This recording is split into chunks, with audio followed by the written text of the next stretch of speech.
Oui, la communauté, les États-Unis deviennent de plus en plus difficiles. Oui. Écoutez, dans cette vidéo, je n'ai pas pour objectif de faire peur ou de dire à celui qui veut immigrer aux États-Unis de ne pas aller. Parce que généralement, quand on fait des contenus qui tendent un peu à montrer les côtés difficiles, les gens pensent que c'est pour leur dire de ne pas partir, de ne pas immigrer.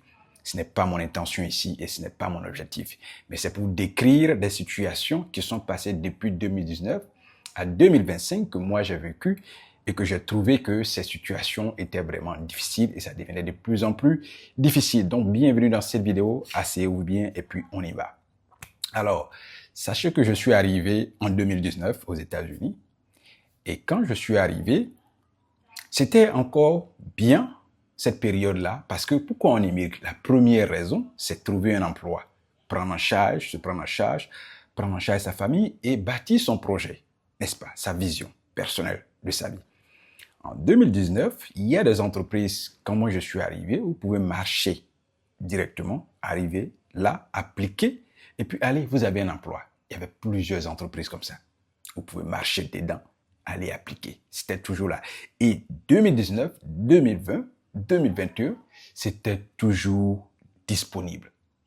Il y avait toujours l'emploi. Oui, ça je vous assure. Ce qui m'a permis d'ailleurs d'accumuler 6 emplois en 6 ans. Vous comprenez? Donc, je change d'emploi quand je veux parce qu'il y en avait. Je pouvais appliquer en ligne, faire une interview et puis aller. Quand je suis fatigué, je change. Donc, c'était ma méthode principale. Mais là, à partir de 2022, les choses ont commencé à changer avec la crise entre l'Ukraine et la Russie, où déjà on a vu massivement de nombreux réfugiés quittant déjà, fuyant les guerres, les bombardements en Ukraine, et puis chercher une vie meilleure ailleurs. Donc déjà, il y a une première vague de ces réfugiés-là. Ceux-là vont occuper déjà les premiers emplois disponibles. Et parce que quand ils viennent, il faut prendre en charge encore leur famille. Donc, allez, on va occuper quelques emplois. Les choses ont commencé encore à être plus... Avec le Covid en 2020, peut-être que j'ai sauté cette partie, mais le Covid, ça a été vraiment une courte durée. Voilà, ça a été une courte durée. Les entreprises même ont reçu de l'argent après pour pouvoir se refinancer et employer encore d'autres personnes. Ça a été d'une courte durée, voilà pourquoi je n'ai pas mentionné ça.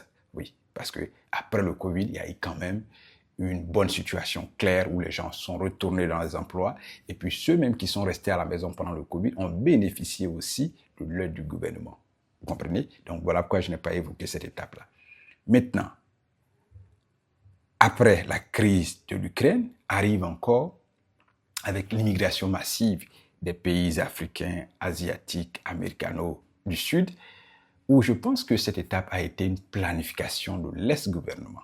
Ça, c'est ce que je pense. Je pense que ça a été un plan bien mûri, préparé pour un objectif précis. Voilà. Donc, vous voyez, massivement, on a vu des gens rentrer avec, quand ils sont rentrés, ils avaient beaucoup de bénéfices que eux-mêmes, ceux qui sont arrivés légalement n'en avaient pas. J'en ai parlé dans une autre vidéo. Vous pouvez aller regarder, c'est toujours disponible sur la chaîne. Donc, avec cette situation, allez où on voit même des gens qui ouvrent la frontière pour que les gens puissent entrer. Et ceux qui entraient, c'est pas seulement qu'une communauté. Il y avait plusieurs communautés, des Asiatiques, des Africains, des Américanos du Sud. Vous voyez? Donc ceux-là encore, quand ils sont venus, allez, il faut trouver encore de l'emploi pour eux. Et là encore, allez, les emplois qui étaient là ont été complètement occupés. Donc en 2025 déjà, la situation devenait de plus en plus très compliquée. On peut dire très maintenant. Parce que avec l'Ukraine en 2022, les réfugiés ukrainiens, c'était compliqué, mais là encore, on arrive à une situation très compliquée. Ou même en 2025, des entreprises comme Amazon ont licencié des gens. Plusieurs autres entreprises ont licencié des gens. Des gens sont mis en chômage technique, des gens cherchaient de l'emploi. Et là, même l'inflation a fait que, avec le coût des denrées alimentaires, sur le coût de la vie qui augmente, même occuper 3 emplois, c'est encore difficile de prendre convenablement en charge sa famille. Beaucoup de jeunes ont produit de l'emploi, beaucoup ont produit des contenus sur TikTok. J'en ai publié sur la seconde chaîne qui est en anglais.